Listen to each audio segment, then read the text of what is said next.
Hi doctor Jushya, welcome to decoding health. As dermatologist काफी ज्यादा हमारा काम इज अबाउट बस्टिंग मिथ। पहला मिथ है कि drinking water gives you glowing skin. Entirely मैं मिथ नहीं कहूंगी, पानी तो बहुत जरूरी है। पानी एक मीडियम है जिसके थ्रू इधर से उधर मॉलिक्यूल्स ट्रांसफर होते हैं। हाउएवर सिर्फ पानी पीना is not the solution. Face yoga can replace Botox. What face yoga is doing, it's an exercise for the muscle. It is for toning the muscle, not relaxing the muscle. Coconut oil as a face moisturiser. Coconut oil is highly comedogenic.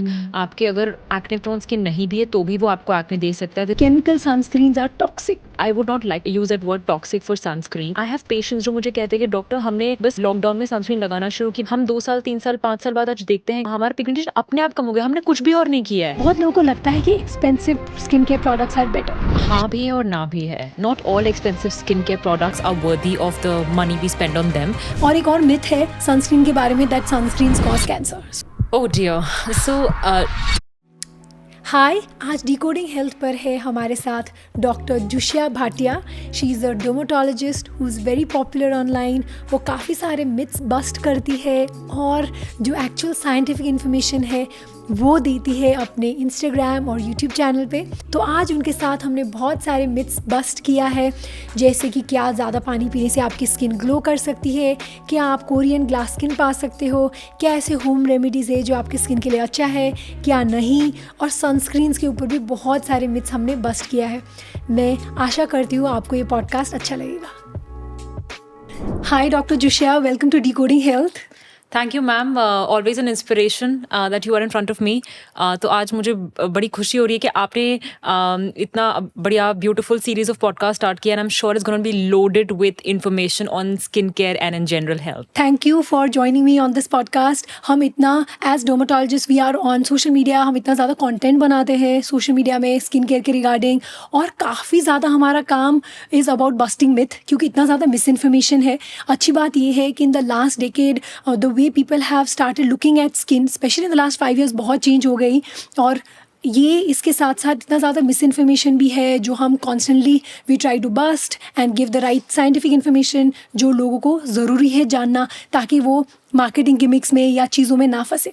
तो with this podcast मैं ये चाहती थी कि सारे हम myths जो लोग बिलीव करते हैं उसके बारे में बात करें, क्या उसमें सच्चाई है, कैसे वो शुरू हुई, and you know few might be harmless, few might be harmful, so just so that हम वो सारा एरिया कवर करें। So I just start with the first. पहला मिथ है कि drinking water gives you glowing skin. तो लोगों को लगता है कि उनको 3 4 5 लीटर पानी पीनी चाहिए तब जाके उनकी स्किन ग्लो करती है। तो ये कहाँ से शुरू हुआ और इसमें कितना ट्रूथ है? आई थिंक ये ट्रेंड तो बहुत ज़्यादा पुराना है, specially I mean news media articles में जब आता था, एक्ट्रेसेस और एक्टर्स का इंटरव्यू लिया जाता था और वो उनकी स्किन केयर पूछते थे। और आज तक ये ट्रेंड चालू है जब सोशल मीडिया पे हम आ गए डिजिटली कि आप क्या करते हो अपनी स्किन के लिए? हम पानी पीते हैं। आप क्या 8 करते घंटा हो? सोते हैं और पानी पीते हम हैं। पानी पीते हैं। तो ये एंटायरली मैं मिथ नहीं कहूँगी, क्योंकि ऐसा मान सकते हैं कि अगर एक पेड़ है और एनी लिविंग ऑर्गेनिज्म, उसको उगने के लिए या ग्रो करने के लिए या उसकी वाइटैलिटी के लिए पानी तो बहुत ज़रूरी है। पानी एक मीडियम है जिसके थ्रू इधर से उधर मॉलिक्यूल्स ट्रांसफर होते हैं, ग्रोथ फैक्टर्स ट्रांसफर होते हैं, सेल्स कम्युनिकेट करते हैं। तो अगर पानी अच्छा होगा आपकी स्किन में तो ये कम्युनिकेशन बेटर होगा और आपकी स्किन वाइटल दिखेगी, रिवाइटलाइज्ड दिखेगी। हाउएवर सिर्फ पानी पीना इज नॉट द सोल्यूशन।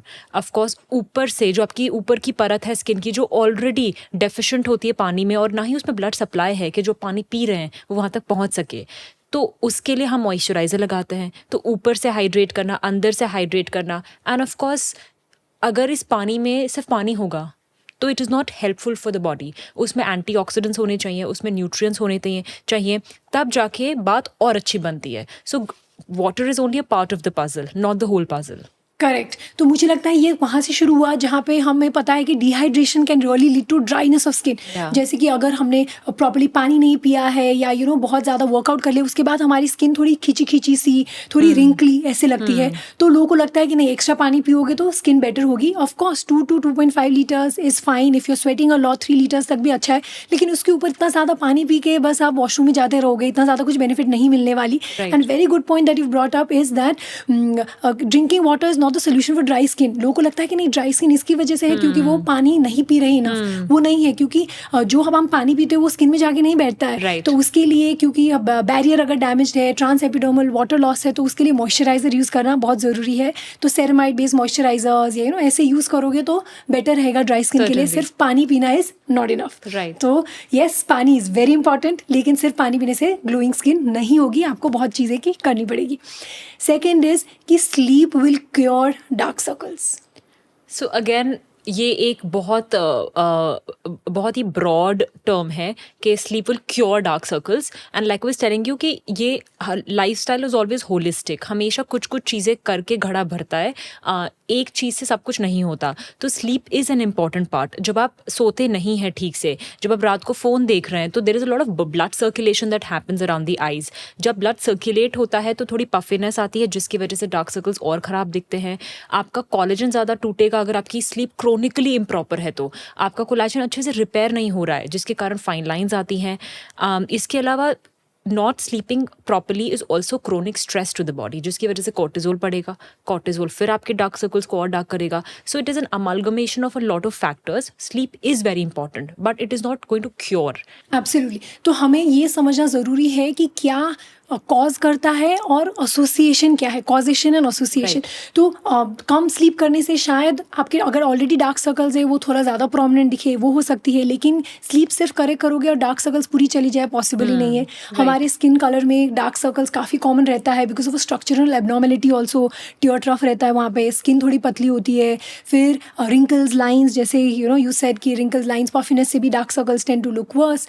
तो सिर्फ स्लीप करेक्ट करने से वो नहीं जाएगी, लेकिन हाँ, अगर आपकी इम्प्रॉपर स्लीप है तो वो आपके डार्क सर्कल्स और ख़राब डेफिनेटली कर सकती है, लेकिन वो रीज़न नहीं है, सोल रीज़न नहीं है डार्क सर्कल्स की. फिर एक मिथ है कि पुअर हाइजीन की वजह से सारे स्किन कंसर्न्स होते हैं. पुअर हाइजीन की वजह से स्किन कैंसर्स ख़राब हो सकते हैं जो आप ऑलरेडी आपको हैं. फॉर एग्जांपल, अगर जो सबसे कॉमन है विच इज़ एक्ने, अगर किसी को पिंपल्स हैं तो इट इज़ नॉट बिकॉज कि बाहर से कोई बैक्टीरिया के आपको इन्फेक्ट कर चुका है या पुअर हाइजीन है. बट हाँ, अगर आप दिन में 2 बार चेहरा नहीं धोते हैं, जो आपकी स्किन का नेचुरल ऑयल है, गंक है, पोल्यूटेंट्स है, वो आप नहीं हटाते हैं, so then it will give you more acne. So good hygiene is important for good skin, but hygiene does not, lack of hygiene does not cause a lot of skin care problems. Correct. And also क्योंकि हम hygiene के बारे में बात करते हैं तो acne वाले पेशेंट्स को लगता है कि वो अगर बार बार फेस धोएंगे तो उससे स्किन थोड़ी बेटर हो जाएगी या उनकी इन्फेक्शन कम हो जाएगी. ऐसा नहीं होता है. जो हमारे स्किन में गुड बैक्टीरिया जो बैठते हैं स्किन के ऊपर, उसको भी प्रिजर्व करना, जो हम माइक्रोबायोम बोलते हैं, उसको भी रिटेन करना काफ़ी इंपॉर्टेंट हो जाता है. तो हाइजीन के नाम पे आप बार बार चेहरा धोना और एकदम हार्श क्लेंजर्स अपने स्किन में यूज़ करना, ऐसा ना करें. बस ऑफकोर्स लाइक यू सेड कि एक्ने के जो पेशेंट्स हैं उनको डेफिनेटली दिन में 2 बार तो फेस वॉश करना ही है प्रॉपर क्लेंजर के साथ, ताकि वहाँ पे ऑयल ना जमे और एक्ने और ख़राब ना हो. और एक मिथ है कि स्वेट करने से स्किन डिटॉक्सिफाई हो जाती है, वहाँ से सारे आपके टॉक्सिन्स निकल जाते हैं. तो इसके बारे में what do you have to say? I think ये काफ़ी ओवर हाइप्ड मिथ है कि स्वेट्स जो है उसके से टॉक्सिन्स निकलते हैं.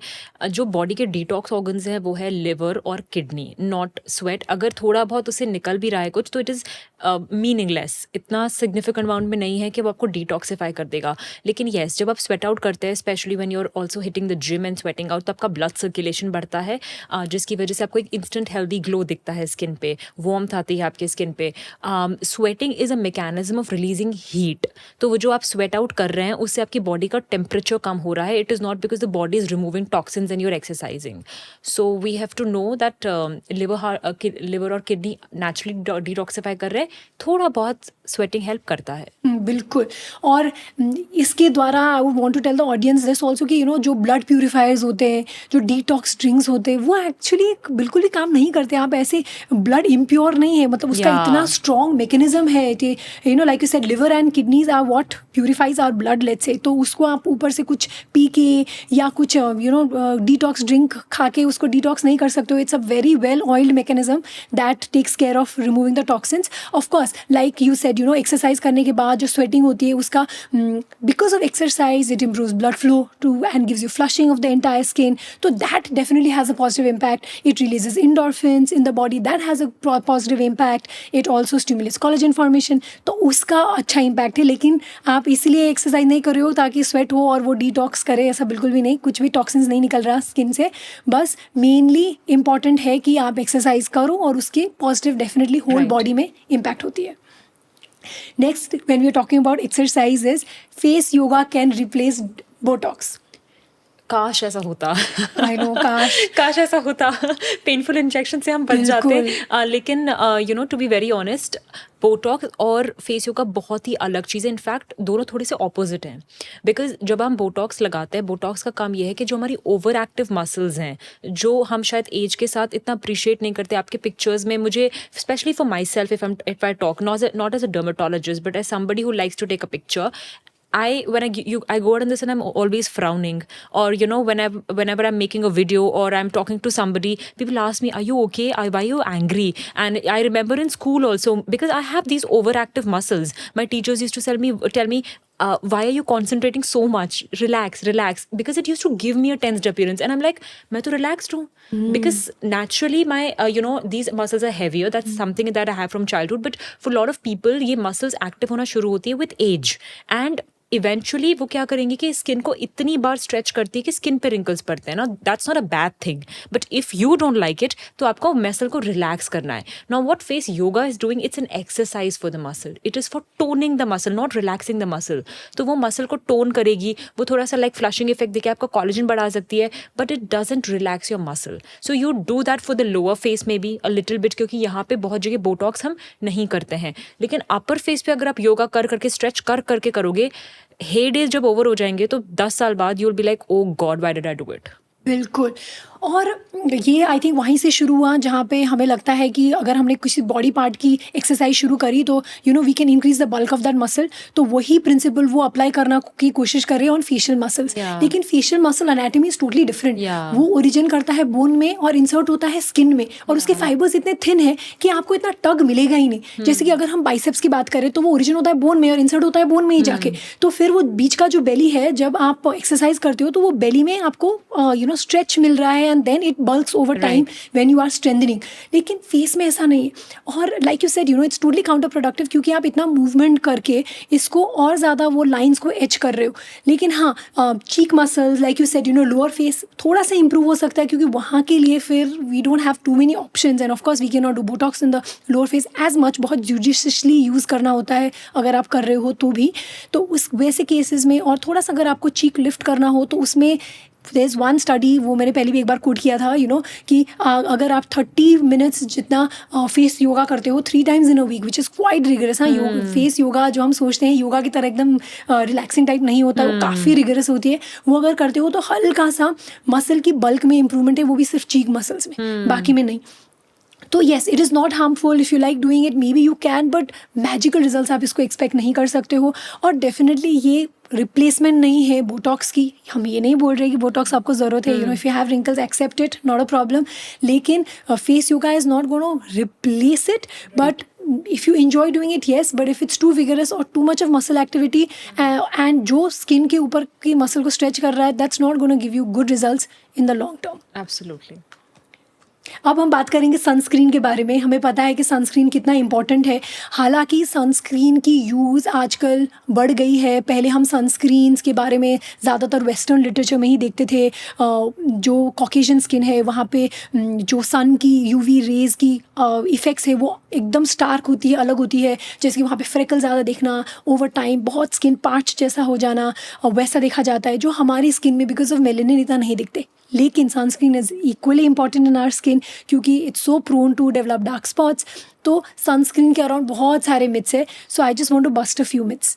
पहला मिथ है, या हम देखेंगे कि higher SPF gives better protection. What do you think? So it is very partially true. Definitely थोड़ा SPF ज़्यादा है और वो इसीलिए डाला गया है कि वो थोड़ा बेटर प्रोटेक्शन दे सके, बट सिग्निफिकेंटली बेटर नहीं होता है प्रोटेक्शन।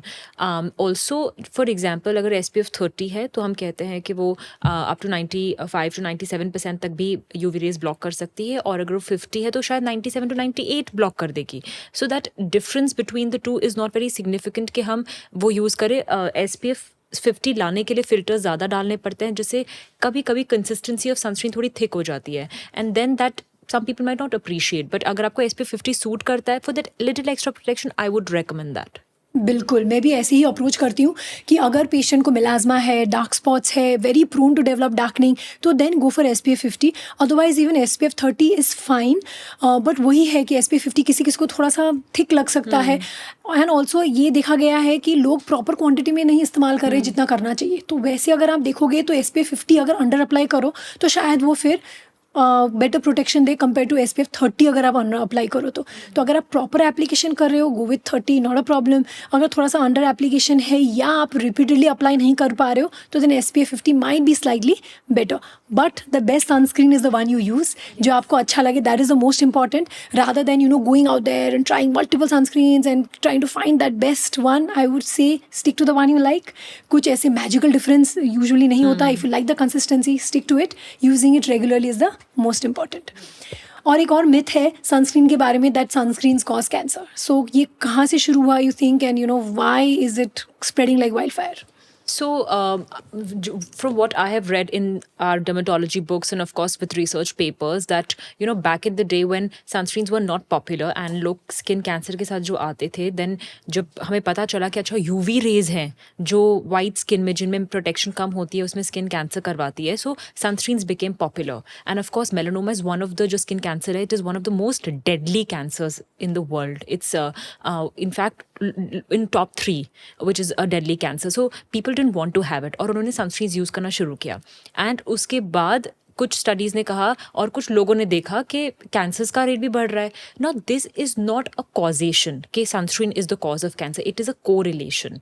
उस टाइम पे 2 चीज़ें ऑब्जर्व की गई, सनस्क्रीन्स का यूसेज भी बढ़ रहा है और कैंसर भी बढ़ रहा है। That means when studies were done on it, of course इस पे ये काफ़ी कंसर्निंग पॉइंट है, तो इस पे स्टडीज़ हुई हैं काफ़ी। और जब ये देखा गया तो उसके 2 रीज़न निकल के आए। वन इज़ क्योंकि people are more aware, campaigns चल रहे हैं तो लोग ज़्यादा अवेयर हैं, people are coming forward to check हर अपने मोल्स, जो इंडिया में कम होता है लेकिन बाहर के देशों में जिनके बॉडी पे आपने देखे होंगे कितने सारे मोल्स होते हैं, वो अपने स्क्रीनिंग करवाते हैं हर 3-3, 6-6 महीने में, हर मोल चेक होता है कि वो कैंसर में तो नहीं डेवलप हो रहा है। तो early diagnosis became possible with advent of technology also.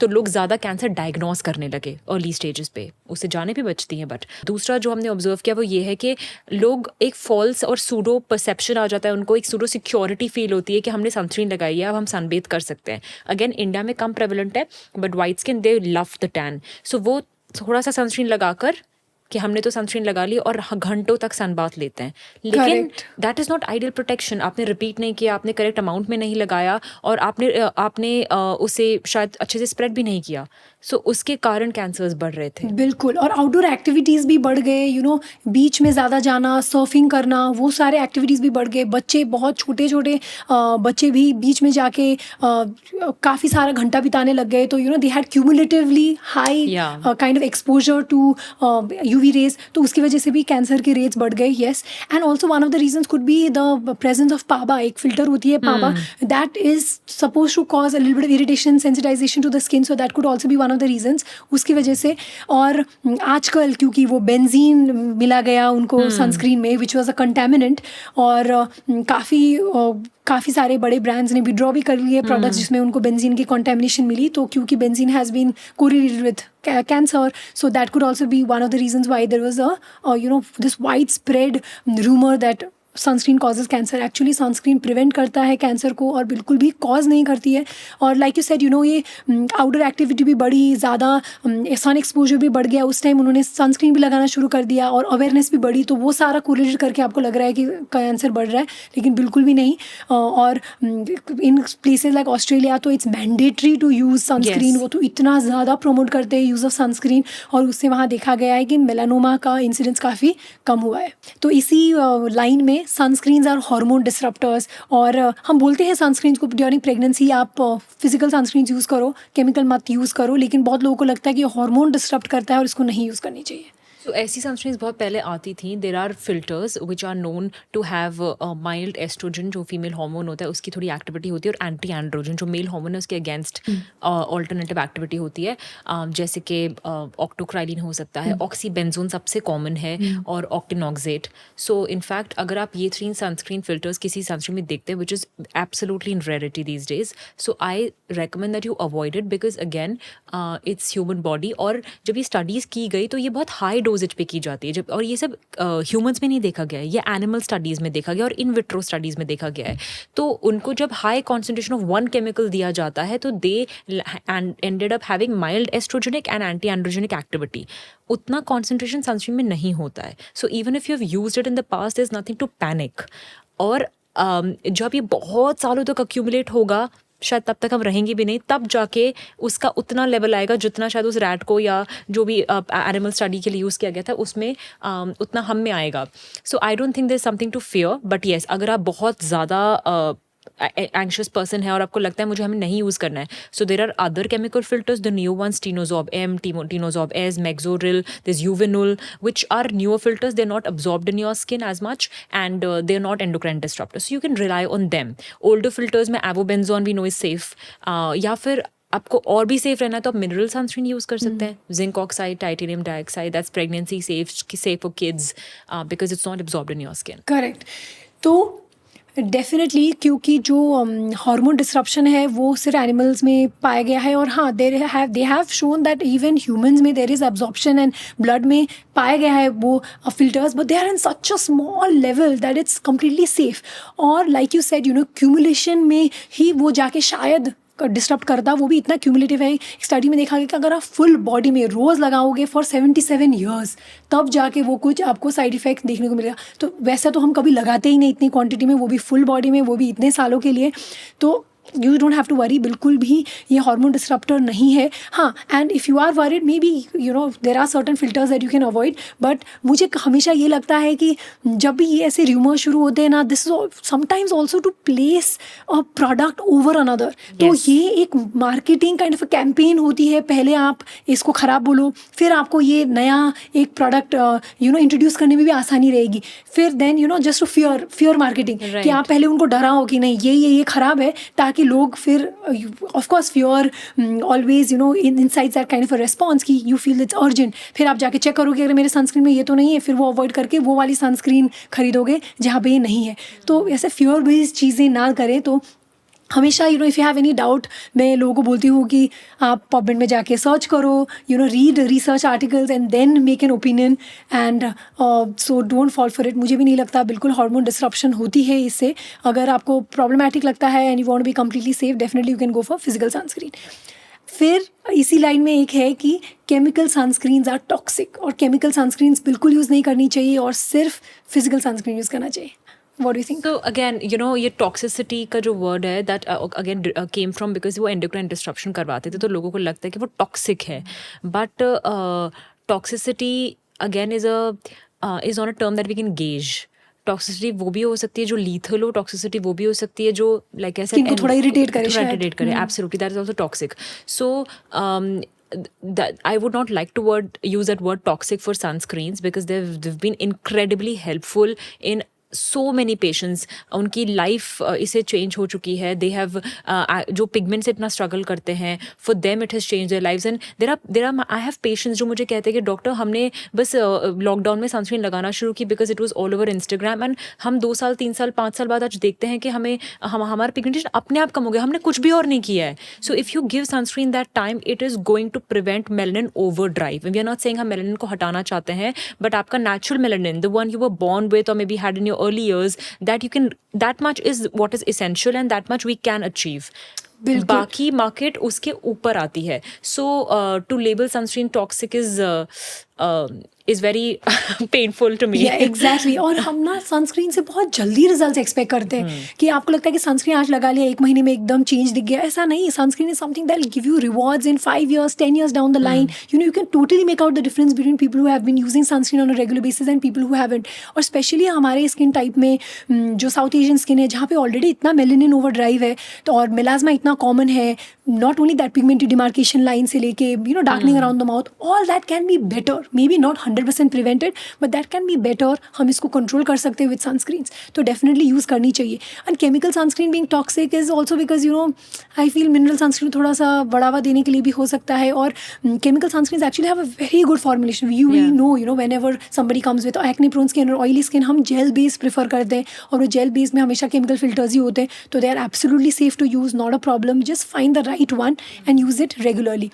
So doctor Jushya, what do you think about people who feel कि सनस्क्रीन नहीं लगानी चाहिए इंडोर्स, अगर वो ऑफिस में काम कर रहे हैं और या घर के अंदर है तो सनस्क्रीन की ज़रूरत नहीं है? सो जब मुझसे पेशेंट्स कंसल्टेशन में पूछते हैं, so I always tell them that अगर पिगमेंटेशन आपका कंसर्न है, अगर आपको लगता है कि कुछ सालों बाद डार्क स्पॉट्स आपको बॉदर करेंगे, तब आपको सनस्क्रीन लगानी है. You have to start applying it because when you wake up in the morning there is ample light. आप एक दूसरे को देख सकते हो, चीज़ें देख सकते हो, वो सनलाइट की वजह से, नेचुरल लाइट. और जहाँ विजिबल लाइट है वहाँ पे यूवी रेज होंगी. हाँ, there are two kinds of UV rays, UV A and UV B. UV A rays होती है जो हमें डार्क स्पॉट्स देती हैं, एजिंग करवाती हैं, कोलेजन डैमेज करती हैं एंड टैनिंग करवाती हैं. और यूवी बी रेज है जो बर्न्स करवाती हैं, कैंसर्स करवाती हैं. तो यूवी बी रेज तो ब्लॉक हो जाएंगी आपके विंडो पेन से, सन विंडो, आपके कार के विंडो पेन से, ऑफिस विंडो पेन से. लेकिन यूवी ए रेज आ रही हैं और वो आपकी स्किन को डैमेज कर रही है. So if you don't want to use a lot of anti-aging products in future, you don't want dark spots in future, then you apply.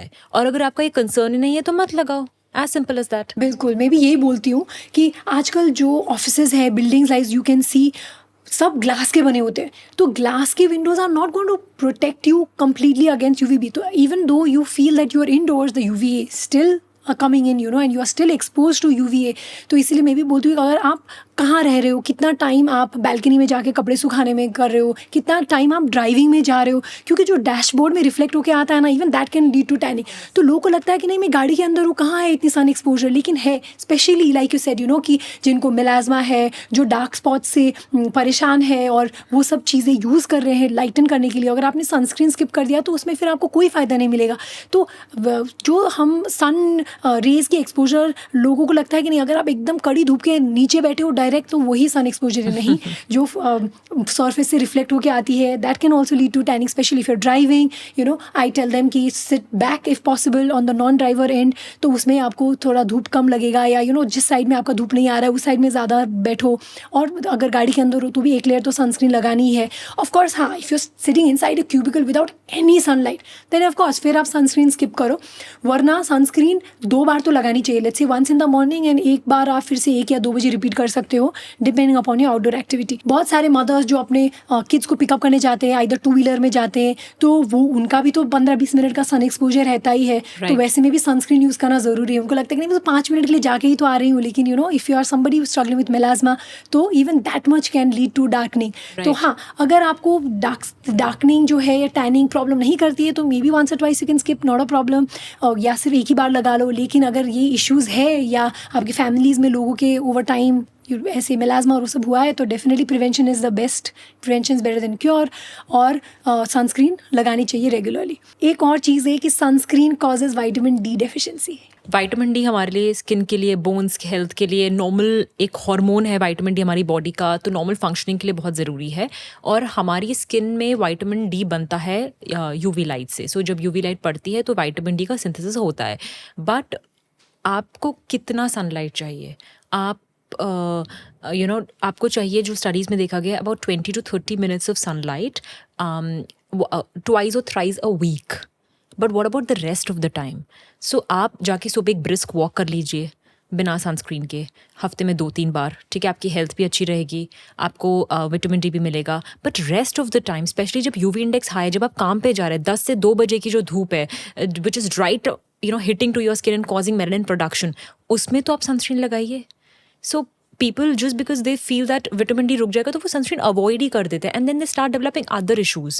I would rather not spend so much on depigmenting creams in future and use a sunscreen and then take a vitamin D shot once a week. I would prefer that. या सो हाँ, melasma के patients या ऐसे कुछ photo पिगमेंटरी डर्माटोसिस, वो सब में तो हम डेफिनेटली वही प्रीफर करते हैं कि जितना हो सकता है वो धूप से बचे. और जैसे कि लोग बोलते हैं कि for mental well being also sun exposure is important, being close to nature is important. तो उसके लिए you need light. Of course, you have to cut down on your screen time and go out, and you require that light, but that light not on the skin, like it's the eyes that need that break from blue light and go into actual natural sunlight. Yeah. तो आप बिल्कुल करो, that does help you feel better, release anxiety, release stress. लेकिन मैं भी same बोलती हूँ कि अगर थोड़ा सा brisk walk करना चाहो without sunscreen, that's fine, 10 to 15 minutes, that's okay. लेकिन अगर लंबा walk में जा रहे हो या बहुत ज़्यादा sun exposure है तो definitely sunscreen तो लगानी ही चाहिए. और sunscreen लगाने से vitamin D deficiency बिल्कुल भी नहीं होती है, क्योंकि इतना 100% प्रोटेक्शन तो मिलती ही नहीं है. सनस्क्रीन आप कितना भी लगा लो, थोड़े से रेज तो पेनिट्रेट कर ही जाएंगे, और हाथों में से जो रेज पेनिट्रेट होते हैं that is also enough to kind of trigger that synthesis of vitamin D. तो अगर आप सिवियरली डेफिशिएंट हो तो थोड़ा सा मॉर्निंग वाला धूप आप ले लो, वरना आप सिर्फ about 15 to 20 minutes exposure once is about 2 to 3 times in a week is also enough to synthesize vitamin D. अगर severely deficient हो तो definitely डॉक्टर को कंसल्ट करके supplementation is the only way forward. What do you think about tinted sunscreens? क्या tinted sunscreens better है than regular sunscreens, और किसको tinted sunscreen use करना चाहिए?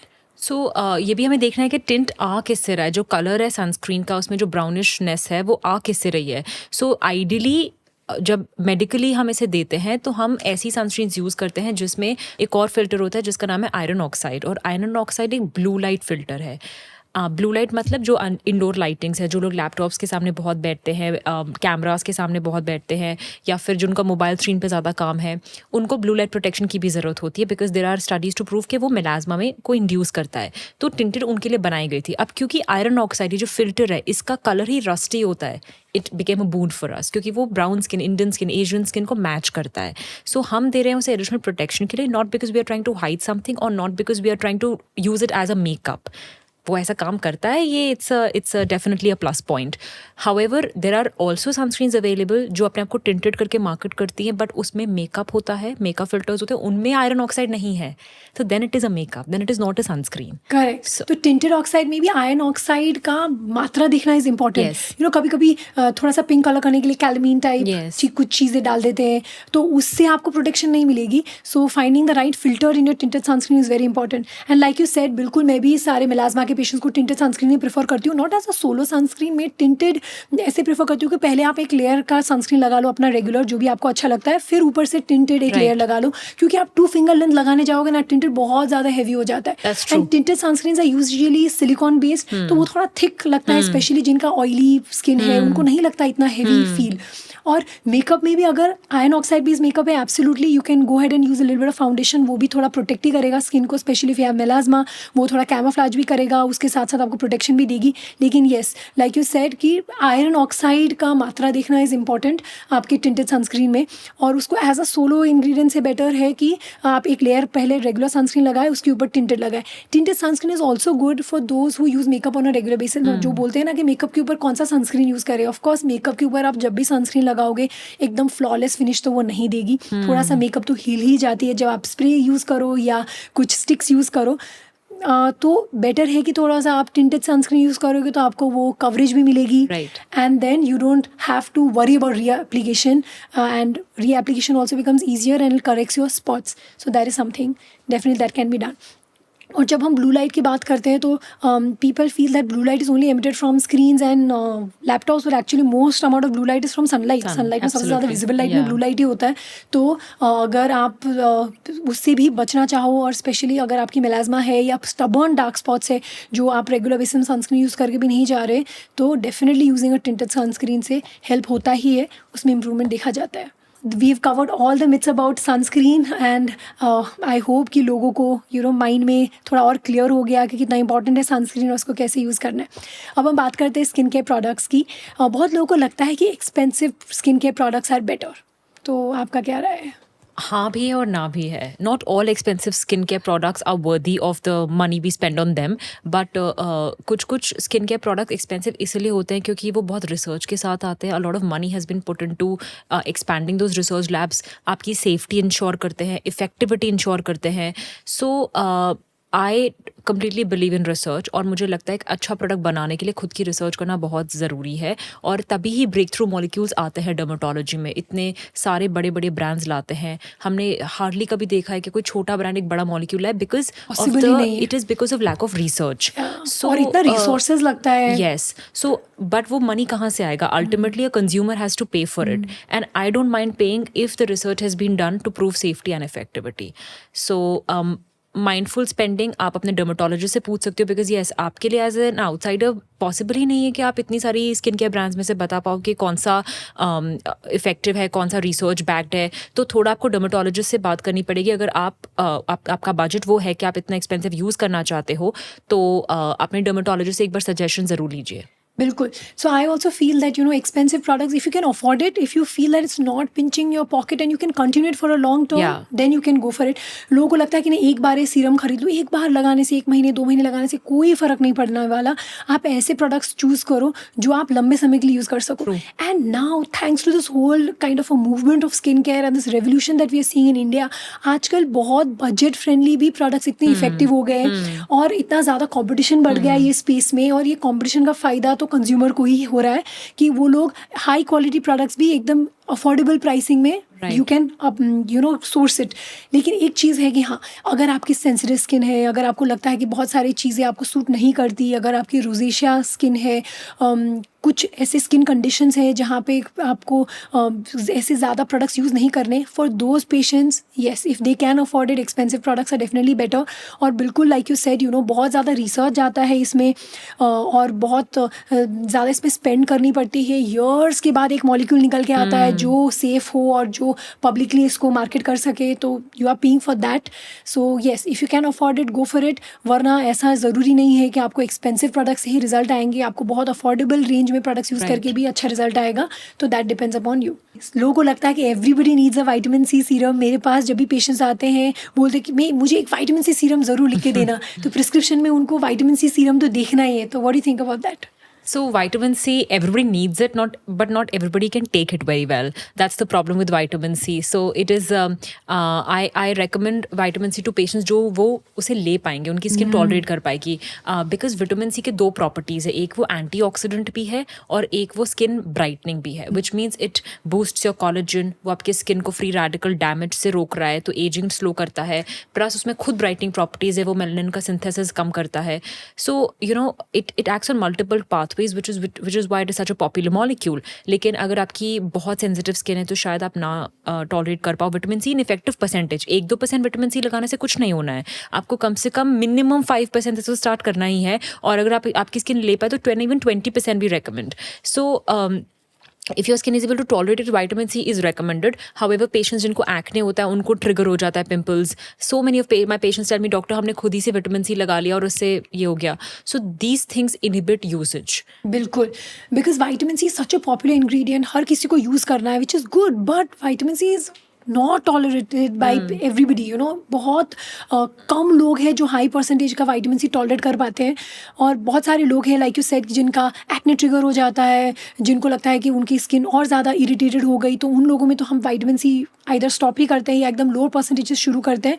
तो yes, vitamin C you might enjoy using it or it might benefit everybody, but सब लोग tolerate बिल्कुल भी नहीं कर पाते. And don't beat yourself up. अगर आपको लगता है कि विटामिन सी आप टॉलरेट नहीं कर पा रहे हो तो आप डर्मेटोलॉजिस्ट को कंसल्ट कर सकते हो. There are other alternative molecules, other alternative antioxidants that are good. ऐसा ना सोचे कि अगर आप विटामिन सी यूज़ नहीं कर रहे हो तो you're missing out on something very very important in your routine. नहीं, ठीक है, मतलब कुछ और भी हम कर सकते हैं इसको रिप्लेस करने के लिए. So you don't need to have that FOMO.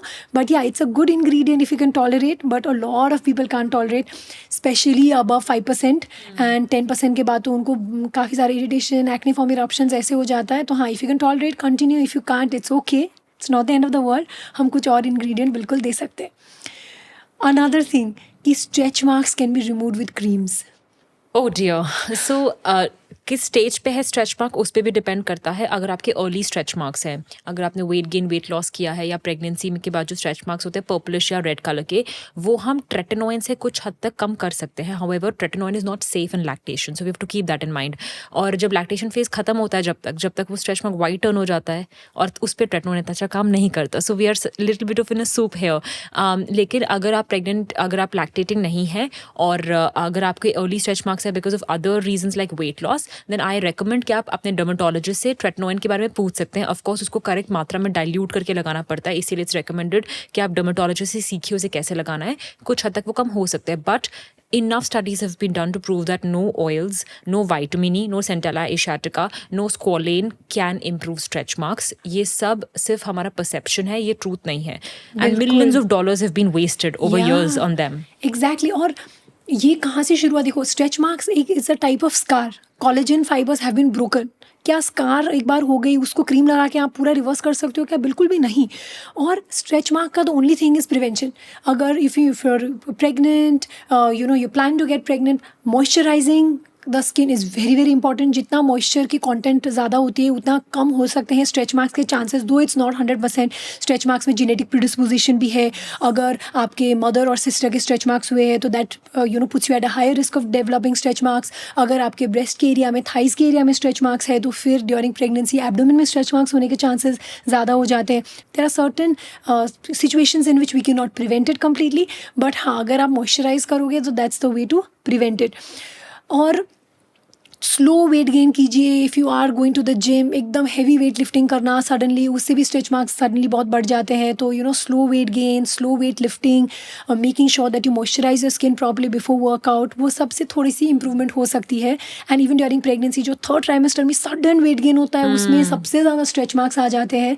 तो वो टाइम में भी अच्छे से मॉइस्चराइज करना, डाइट को ध्यान में रखना और एक्टिव, फिजिकली एक्टिव रहना, that will also help in maintaining your weight and reducing stretch marks. लेकिन एक बार हो गया कंप्लीटली रिवर्स करना तो ऑफकोर्स नामुमकिन ही है. जब वो स्ट्रेच मार्क्स रेड होते हैं तब maybe using certain silicone based gels और समथिंग थोड़ा anti inflammatory might help. But like you said, tretinoin is the best. It should only be use with prescription और इसको सही तरीके से यूज़ करना बहुत ज़रूरी है ताकि इंप्रूवमेंट आए. लेकिन एक बार मैच्योर स्ट्रेच मार्क्स में क्रीम लगा के जाएगा क्या? नहीं जाएगी. और एक और मिथ है कि अगर प्रोडक्ट कुछ टिंगलिंग कर रहा है, थोड़ा बर्निंग कर रहा है तो ही वो काम कर रही है. Oh my अगर आपको God. कोई फील नहीं हो रहा है तो मतलब वो काम नहीं कर रही है. सो ये बहुत डेंजरस मत हो सकता है because this could end up causing havoc on your skin. आपका स्किन बैरियर खराब हो सकता है. So tingling is not a part of every molecule, but yes कुछ molecules do tingle. For example azelaic acid बहुत कॉमन कॉज टिंगलिंग करवाता है और वो एब्सोल्युटली नॉर्मल है. टैक्रोलिमस नाम के कुछ मेडिकेशंस आते हैं जो टिंगलिंग करवाते हैं. सो लेकिन और अगर आपको किसी एसिड से टिंगलिंग हो रही है या विटामिन सी से टिंगलिंग हो रही है, मॉइस्चराइजर से हो रही है, फेस वॉश से हो रही है, not recommended. You can not use that. Exactly. बिल्कुल सही. अगर कुछ active ingredients like vitamin C और एजिलिक एसिड उससे टिंगलिंग हो रही then it's fine, maybe for a few seconds. Yeah. लेकिन अगर आपको मॉइस्चराइजर से हो रही तो बिल्कुल भी वो सही नहीं है and we have to address it. तो नहीं, टिंगलिंग की ज़रूरत नहीं है उसको काम करने के लिए. और एक और चीज़ जो बहुत कॉमन में थे, लोगों को लगता है कि उनको continuously skin care products change करती रहनी चाहिए. उनको लगता है कि नहीं, मैं 6 महीने से 1 साल से यूज़ कर रही हूँ, अब मेरा स्किन यूज टू हो गया है, अब मुझे चेंज करना चाहिए कुछ सीरम, कुछ प्रोडक्ट्स ताकि मेरा स्किन फिर से अच्छा काम करने लग जाए. What is your take on that? I think ये साइकोलॉजिकली लोगों को इसलिए लगता है बिकॉज आप जब स्टार्टिंग में यूज़ करते तो you see drastic improvement with certain skin care products and then वो स्टॉप हो जाता है. But that's the point. आप ऊपर माउंटेन तक पहुंच चुके हैं, उसके ऊपर नहीं है जाने का रास्ता. So yes, after certain time of product आपका इंप्रूवमेंट आना बंद हो जाएगा. बट इट डजेंट मीन कि अगर आप उसको छोड़ देंगे तो वो इंप्रूवमेंट वापस दोबारा नीचे नहीं जाएगा. वो जा सकता है. सो अगर आप ऑलरेडी पहुंच चुके हैं where you have had good skin, it is better to continue using that product. Yes, अगर आपको लगता है कि अब आपको और अच्छा रिजल्ट चाहिए, so you can ask your dermatologist for a recommendation of a stronger product. But may be let's say how much difference from will it make if you switch from a vitamin C to niacinamide? Not much. या बिल्कुल. So that's what, क्योंकि जो initial जो improvement आती है ना, specially जिन लोगों ने कभी स्किन केयर नहीं किया, वो सडनली जब कुछ सीरम्स यूज़ करना शुरू करे या सनस्क्रीन रेगुलरली यूज़ करना शुरू करे, उनको ड्रास्टिक इंप्रूवमेंट आता. सब बोलते हैं अरे तुम एकदम अलग लग रहे हो, बहुत अच्छी ग्लोइंग स्किन हो गई. तो वो एक्सपेक्ट करते हैं वो इंक्रीमेंटली वैसे एक्सपोनेंशियली इंक्रीज होता रहेगा. ऐसा नहीं होता है. After one point you forget also what use to look like. फिर Right. वही एक नॉर्मल हो जाता है. फिर देन वो मेंटेन करना is what we are aiming at. और जैसे मैंने पहले भी बोला, skin care is a long term game. It's a marathon, it's not a sprint. आप बहुत इसको डेकेड्स के लिए खेल रहे हो. तो अगर आपको कुछ चीज़ें अच्छी लगती है, कुछ क्लेंजर्स अच्छे लगते हैं, मॉइस्चराइजर, सीरम्स अच्छे लग रहे हैं, तो बिल्कुल चेंज करने की ज़रूरत नहीं है. कुछ चेंज करके एकदम डिफरेंट आपका स्किन होने वाला नहीं. अगर आपको सूट कर रहा है तो बिल्कुल आप यूज़ करो. एंड लाइक यू सेड, हाँ, कुछ ऐसे इंग्रेडिएंट्स होते हैं जिसकी मैं शायद थोड़ी सी परसेंटेज बढ़ा लूँ अगर मुझे लगता है कि पेशेंट जानता है अपनी स्किन को कैसे केयर करना और वो 1 ईयर से बहुत प्रॉपरली स्किन ट्रीट कर रहा है और उसमें इरिटेशन बिल्कुल भी नहीं है और कुछ और ऐसे साइड इफ़ेक्ट्स नहीं हुए पहले भी, and I can slightly increase the concentration of actives, then maybe. Otherwise अगर आपको सूट कर रहा है तो बिल्कुल आप करो. ऐसा बिल्कुल ज़रूरत नहीं है कि हर 6 महीने में आपको चीज़ें बदलनी है. बिल्कुल भी नहीं. हमारे स्किन के मतलब हर किसी के स्किन में ओपन पोर्स काफ़ी कॉमन रहते हैं और लोगों को लगता है कि वो एकदम एबनॉर्मल है और हर कोई ओपन पोर्स के को ट्रीट करने की क्रीम्स, कुछ होम रेमेडीज़ ये मांग रहा है. तो let's put the record straight, what are open pores और क्या ये परमानेंटली जा सकते हैं? ओपन पोर्स आपके ऑयल ग्लैंड्स की ओपनिंग्स होते हैं. सो आप ऐसा मान सकते हैं कि oil is like a well. वो एक तेल का कुआं है, बड़ा नीचे आपकी स्किन में, और उसमें से धीरे धीरे ऑयल ऊपर निकल रहा है. तो ऑफ कोर्स आपको ऑयल निकालना है. आप अंदर उसके भर के रखेंगे तो आपकी स्किन क्लॉग्ड हो जाएगी और उसमें पिंपल्स बनेंगे. सो आपको वो पोर खुला रखना है इनफैक्ट. बट हाँ, किसी किसी के पोर ज़्यादा एनलार्ज लगते हैं. There two reasons for it. किसी में ज़्यादा ऑयल होगा, तो अगर कुएं में ज़्यादा पानी है तो आपको पानी रखना है. अगर आपको ज़्यादा, तो आपको अकोमोडेट करने के लिए बड़ा कुआं बनाना पड़ेगा. तो नेचुरली बॉडी में ऐसे होता है. अगर आपकी स्किन ऑयली है तो उसको अकोमोडेट करने के लिए आपके स्वेट ऑयल ग्लैंड्स जो हैं वो थोड़े से ज़्यादा खुले दिखते हैं. दूसरी बात, अगर with ageing what is happening, इसके जो पोर्स के आसपास, आपके ऑयल ग्लैंड की ओपनिंग के आसपास जो कोलेजन होता है वो भी टूट रहा है, तो पोर्स थोड़े से खुलते हैं. तो एजिंग भी पोर्स खोलती है और ऑयली स्किन भी पोर्स खोलती है. ऑयली स्किन के पोर्स आप सैलिसिलिक एसिड यूज़ करके थोड़े क्लेंस फील कर सकते हैं. ओवर टाइम रेटिनॉइड्स यूज़ करके, प्रिस्क्रिप्शन ग्रेड रेटिनॉइड्स यूज़ करके, अपने डॉक्टर से सजेशन लेके जो रेटिनॉइड्स आप यूज़ करते हैं उससे आप कोलेजन टाइट करके इन पोर्स को श्रिंक कर सकते हैं टू सर्टेन एक्सटेंट. क्लोज करना is only going to be unhealthy. It's not going to be right for your skin. बिल्कुल, ओपन पोर्स मैं तो बोलती हूँ ये एक नॉर्मल स्किन एनाटॉमी का हिस्सा है. हमने इसको ऐसे डिजीज़ की तरह ले लिया है जो है ही नहीं. It's just a variation. किसी किसी का थोड़ा सा ज़्यादा प्रोमिनेंट होता है बिकॉज ऑफ ऑयली स्किन और एज दे एज, लेकिन उसमें भी हम थोड़ा सा इसको इम्प्रूव कर सकते हैं. क्रीम से इतना खास नहीं, या अगर ऑयलीनेस है तो like you said salicylic acid या रेटिनॉल यूज़ करके बेटर हो सकता है.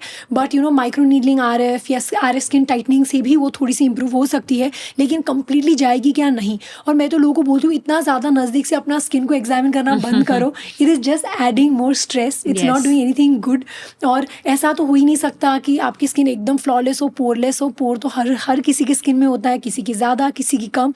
लेकिन I think because of this Instagram filters, you know, सबको लगता है कि उनकी सबकी ऐसी एकदम ग्लास स्किन है और किसी को कुछ भी दाग नहीं. ऐसा है ही नहीं पॉसिबल. नॉर्मल स्किन में तो इतने तो होते ही है. एंड कभी कभी लोग कन्फ्यूज़ कर जाते हैं between open pores and acne scar. मेरे पास पेशेंट आके बोलते हैं कि मेरे बहुत सारे पोर्स है but actually those are scars. और स्कार्स को हम फ्रैक्शनल CO2 लेजर ऐसे कुछ ट्रीटमेंट करके इसको इंप्रूव कर सकते हैं. बेसिकली उसमें कोलेजन स्टिमुलेट करना पड़ता है कुछ इंजरी देके, ताकि वो इतना प्रोमिनेंट ना लगे. लेकिन क्रीम्स लगा के 100% जा सकती है क्या? बिल्कुल भी नहीं. तो बहुत सारे लोग बोलते हैं कि आइस रब करने के बाद मेरा ओपन पोर्स एकदम चला जाता है. What do you have to say about that? हाँ बिल्कुल, कुछ घंटों के लिए चले जाएगा because you know your pores do shrink and उनके आसपास जो ब्लड वेसल्स है वो भी सप्लाई अपना लूज करती हैं. तो आपको थोड़ा वाइटिश अपीयरेंस भी आता है, एक थोड़ा सा फ्लश्ड जो आपका पहले था वो बिल्कुल खत्म हो जाता है. So it gives you that paleness and आपको अच्छा लगता है. But then it is only for 20-30 minutes जब तक उस ठंडक का असर है, and then you are back to normal. So a lot of people like to use it before makeup because उनको लगता है उनके पोर्स में नहीं जाएगा मेकअप. सो उसके लिए आप यूज कर सकते हो. But using it every day as a ritual in an expectation के मेरे से pores tight हो जाएंगे, वो रॉन्ग एक्सपेक्टेशन है. बिल्कुल. And same with ice water dunks. ये भी they you know if you want to use a lot of makeup और if you have an event coming up, उससे पहले आप कर सकते हो. थोड़ा सा वही सेम श्रिंक करता है थोड़े टाइम के लिए, थोड़ा डीप पफिंग हो जाता है. लेकिन क्या इसका लॉन्ग टर्म पॉजिटिव इम्पैक्ट रहेगा कि स्किन में? नहीं, ये सब एकदम टेम्पररी है. तो अगर ओपन पोर्स आपको बहुत ज़्यादा बॉदर कर रही है, प्रॉब्लमैटिक है, एकदम प्रोमिनेंट है, तो फिर कुछ ट्रीटमेंट करके ही इसको हम बेहतर कर सकते हैं. Okay doctor Jushya, one more contentious topic is home remedies. जब भी मैं होम रेमेडीज़ के बारे में कुछ भी ख़राब बोलती हूँ, मुझे बहुत ज़्यादा ट्रोलिंग हो जाता है ये बोल के कि यू नो मैं प्रोडक्ट्स को प्रमोट करने की कोशिश कर रही हूँ, केमिकल्स को पुश करने की कोशिश कर रही हूँ. होम रेमेडीज़ को मैं ऐसी तरह देखती हूँ कि वो बस रिलैक्सिंग हो सकती है, लेकिन आप उससे मैजिकल रिजल्ट एक्सपेक्ट मत करो. और कुछ तो ऐसे होती है जो हम अभी डिस्कस करेंगे जो एक्चुअली हार्मफुल भी होते हैं. तो I will want to take on that as well. तो इसेंशियल ऑयल्स, लोग को लगता है कि इसेंशियल ऑयल एकदम नेचुरल है और बहुत अच्छा स्किन को ब्राइट करती है या मॉइस्चराइज करती है. What is your take on essential oils? अब कुछ दिन पहले की बात है, एक फॉसेट और एक you know this Hindware brand is there that approached me कि हम ऐसे बेसन्स बनाना चाहते हैं जिसमें से स्टीम भी निकले और उसमें से एसेंशियल ऑयल्स हम इन्फ्यूज़ करेंगे तो लोग एक स्पा लाइक एक्सपीरियंस घर पे ले सकते हैं. एंड जब वो मेरे पास आए तो उन्होंने मुझे ये नहीं बताया था हम क्या इन्फ्यूज़ करेंगे. और जब हमने बात करना शुरू की and they said essential oil, I said stop. यहाँ पे डर्मेटोलॉजिस्ट का काम खत्म हो जाता है जब आप इसेंशियल ऑयल्स को लेके आती हो, because we as doctors are taught to teach you safety first. So ऐसी कोई भी चीज़ जो आपको अच्छी भी लग रही है लगाना, लेकिन अगर वो आपकी स्किन को इरिटेट करेगी, वो आपके बच्चों को सेंसिटाइज करेगी, वो एलर्जेनिक पोटेंशियल रखती है, that is something I would never recommend. And essential oils almost number 1 पे आते हैं when it comes to sensitizing your skin. अगर आपका बच्चा है, प्लीज़ उसे essential oils मत लगाइए. अगर आप pregnant है मत लगाइए. ये सब absorb होते हैं. They are more endocrine disruptors than sunscreens can ever be. So I will be very honest with you. अगर आपको एक चीज़ जो कभी अपनी स्किन पे नहीं लगानी चाहिए वो essential oils. Also, a lot of these essential oils, let's say are chip. इस कंट्री में, हमारी कंट्री में कुछ एसेंशियल्स तो अच्छे हैं, जैसे for example Kumkumadi, right, derive from saffron, good properties, not irritating, we know it's not an allergen, और हम यूज़ कर सकते हैं. लेकिन इस कंट्री में जहाँ पे पोल्यूटेंट्स इतना घूम रहे हैं एटमॉस्फेयर में, आप लगाओगे उसे और everything sticking to your skin, it's actually going to oxidize your skin faster, giving you aging. So which is why यहाँ पे तो बिल्कुल नहीं करना है. कुछ अच्छे एसेंशियल ऑयल्स जैसे कि like I said Kumkumadi, you can use when you are traveling abroad. India में नहीं करना है. या essential oils, I am also not a fan of essential oils at all. लेकिन जब भी हम एसेंशियल ऑयल्स के अगेंस्ट कुछ बोलते हैं तो लोग आके बोलते हैं कि नहीं, आपको पता नहीं इसकी प्रॉपर्टीज़ क्या होती है, एक्चुअली बहुत सूदिंग होता है, एंटी इन्फ्लेमेटरी होता है. तो मैं बोलती हूँ कि अगर आपको सूट कर रहा है तो आप कंटिन्यू कीजिए. लेकिन अगर आप स्किन केयर जर्नी शुरू कर रहे हो और आप ऐसे प्रोडक्ट्स यूज़ करना चाहते हो जो आपके स्किन को बेनिफिट करे and you wanted to keep it minimal, essential oils is not the route to go. Right. उससे आपको शायद इतना बेनिफिट मिले भी नहीं और उससे प्रॉब्लम्स हो सकती है. तो इसलिए भी हम डर्मेटोलॉजिस्ट नहीं रेकमेंड करते. और see, we come from an inherent area of bias, वो भी I want to put it out there, क्योंकि हम हमेशा खराब वाली किसी से देखते हैं. जिनको खराब हुआ है वही लोग हमारे पास आते हैं. तो इसकी वजह से भी हम कितनी चीज़ें बोलते हैं कि वो मत करो, क्योंकि हमने इसके साइड इफेक्ट्स देखे. शायद ऐसे लोग होंगे जिनको वो बहुत सूट कर रहा होगा, तो आपको अगर सूट कर रहा है तो आप कीजिए. लेकिन अगर आप न्यू भी हो, अगर आप कुछ ऐसे रूटीन बनाना चाहते हो, आप चाहते हो कि कुछ ऐसे ऑयल्स यूज़ करो या मॉइस्चराइजर्स यूज़ करो अपने स्किन में, तो मैं तो बोलूँगी there are such good moisturisers out there in the market today जो which can actually be very beneficial for your skin. तो उसमें इसेंशियल ऑयल्स कहाँ पे आता है, आई डोंट नो. ना तो उसमें इतना ज़्यादा एंटीऑक्सीडेंट प्रॉपर्टी है कि वो किसी आपकी सीरम को रिप्लेस कर सके, ना तो उसमें कुछ ब्राइटनिंग प्रॉपर्टीज़ है जो हमारे बाकी स्किन लाइटनिंग एजेंट्स को रिप्लेस कर सके, ना तो वो इतनी मॉइस्चराइजिंग है जो हमारे मॉइस्चराइजर्स को रिप्लेस कर सके. तो वो कहाँ पे आ रहा है, I don't know where to place this ingredient. तो अगर आप इंजॉय करते हो उसको यूज़ करना, कामिंग लगता है, तो आप कभी कभी कर सकते हो. वरना I also absolutely tell people to stay away, specially if you never used it, don't. And like you said, बच्चों में यूज़ ना करें और ये एज में शुरू भी ना करें, क्योंकि आप बस और सेंसिटाइज कर रहे हो. तो दैट इज़ माई स्टैंड, क्योंकि ऐसे इंग्रेडिएंट जो प्रॉब्लम कर सकता है उससे तो आप दूर ही रहे, क्योंकि इसके बेनिफिट्स तो खास ज़्यादा है ही नहीं. और दूसरा, ऑन द सेम लाइन, लोगों को लगता है कि नेचुरल इज़ ऑलवेज बेटर. अगर कुछ चीज़ नेचुरल है तो वो डेफिनेटली केमिकल से तो बेटर ही होगी. तो what do you think about that? ये तो आई थिंक कितनी बार डिस्कस हो चुका है और आई थिंक अब लोग समझ चुके हैं कि बेटर एक अलग चीज़ है और एक इफेक्टिविटी अलग चीज़ है. सो अगर आप कहोगे कि मुल्तानी मिट्टी क्या हमारे लिए अच्छी है, हाँ वो आपके लिए अच्छी है, वो क्ले है, वो आपको ऑयल कंट्रोल में हेल्प करेगी, पर क्या वो आपका पिंपल क्योर करके देगी? शायद नहीं. सो स्मार्टली दिमाग लगा के आप कोई अच्छी होम रेमेडी यूज़ कर सकते हो. अपने डर्मेटोलॉजिस्ट से पूछ लीजिए. अगर आप एक्ने के पेशेंट हो और आप हनी लगा रहे हो, so it doesn't make sense. Honey natural है बट वो आपके लिए नहीं है. सो आप थोड़ा माइंडफुली यूज़ कर सकते हो और अपने डर्मेटोलॉजिस्ट से पूछ सकते हो कि क्या मेरे लिए है, क्या मेरे लिए नहीं है. However, highly what I not recommend is using, let's say, potatoes, tomatoes, any kind of acids on your lemons. Orange, oh my god, orange scrub, yes, apple cider vinegar. Yes, ये so सब चीजें तो anything बिल्कुल that has a pH which is too extreme you should avoid on your skin. और वैसे ही बहुत सारे brands market करते हैं अपने आप को as natural, which could just be a term they are using. They are not natural. And ये हम कई बार अपने pages पे बताते भी हैं. People take it कि हम उसे ख़राब बता रहे हैं, but that's in all honesty that हर चीज़ जो नेचुरल बताई जा रही है वो नेचुरल नहीं है. थोड़ा सा अपना दिमाग लगा के एक बार बैक लेबल चेक करके देख लेना चाहिए उसमें इंग्रेडिएंट्स क्या लिखे हैं. बिल्कुल. और लोगों को लगता है कि नेचुरल मतलब वो सेफ है. कितना वेरिएशन होता है नेचुरल में और कितना वेरिएशन होता है लैब में जो बना है उसमें. आप देखोगे तो नेचुरल में बहुत ज़्यादा वेरिएशन है. कितना परसेंटेज आपको मिल रहा है जो चीज़ आप यूज़ कर रहे हो वर्सेस एक पैकेज प्रोडक्ट जो एक्चुअली टेस्टेड है, जिसमें कॉन्सेंट्रेशन प्रॉपर्ली मेंशन्ड है और वो हाईली रिप्रोड्यूसिबल है. तो मैं तो उसको ज़्यादा ट्रस्ट करूँगी ना कि नेचुरल. आई थिंक इसीलिए भी होम रेमेडीज़ इतने पॉपुलर है, क्योंकि वो अफोर्डेबल है, इजीली अवेलेबल है, हर किसी के किचन में ये सारे इंग्रेडिएंट्स रहते हैं और लोगों को लगता है कि ईजी है ये यूज़ करना, तो that's why they use it. But इससे ज़्यादा कुछ बेनिफिट्स नहीं होते.